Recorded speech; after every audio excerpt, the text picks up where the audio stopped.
The lesson. Oh, yeah. You sort of came in, that '09, that 2010 period where the internet had really sort of just started to gain momentum and become a tool, for a lot of artists and stuff. Yeah. Whereas in prior to that, it was being on labels, radio spins, and all that sort of stuff. Yeah. Give me your thoughts on the internet and the impact that it's had for you, the benefits, the downside, and also your take on radio and your music. Right. So, I think the internet's, it's a good and bad thing because it's given everyone a platform for their music to be heard, but at the same time, it's flooded the market. So, but fuck it, that's all right. It's a competitive sport, rap, so it just pushes everyone to be better. But yeah, fuck. I do. It's like I think about the days though when there was no internet and the artists before us that had to build their name purely on, just word of mouth and radio. But now with the radio, I guess it's internet's a radio in itself. Facebook's a radio station, isn't it? A visual one. But with my music and radio, I haven't really been on the radio much. But fucking, if they wanted to play a song of mine, that would be good. But so I guess most of your spins, if not all of them, would have been on community stations. Yeah. RTR FM back in the day. That's a local Perth one. Might have been on Triple J once, but I'm all for the radio though. Like the more platforms to put the music out, the better. Have you ever made music where you've consciously tried to get a spin on air with that particular song? No, not really. I haven't consciously tried to make a catchy song. Do you think that's a mistake that a lot of up and comers make? I don't know, man. It's hard to say. 'Cause I don't really know too much about what it would be to get on the radio.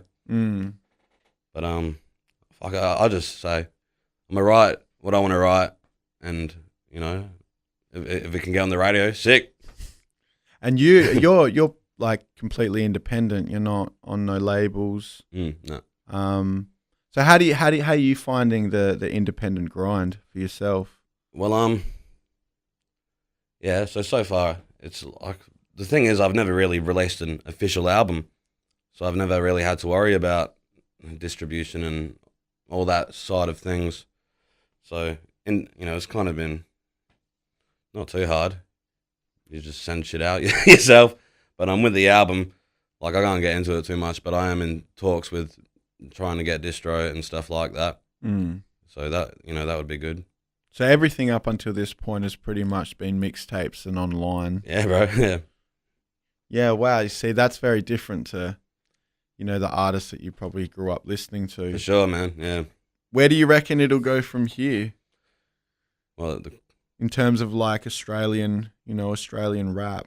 Because now it's, like you say, with the internet, it's given a platform for everyone. So now you're seeing a lot more different styles, sounds, a lot of diversity. The landscape is different to what it was, probably when me and you fucking listen to Walkmans and shit. Yeah. Where do you sort of see it potentially going in the next 5-10 years? I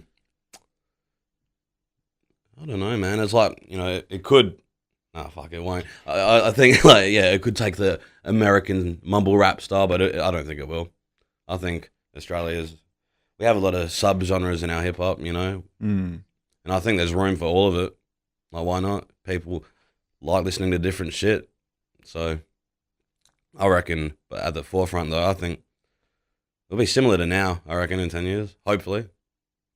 Just, probably a lot more artists coming through. Oh, yeah. There'll be heaps. There's already it would be interesting to see, how mainstream music sounds in 10 years, because 10 years ago, mainstream hip-hop sounded so much different to what it does today. So it's hard to tell, man, because the sound will change in 10 years. Who knows what's going to be big? It could flip back to fucking playing underground raw shit on radio at 7 p.m. Who knows, man? The lesson. 2-7. Oh, yeah.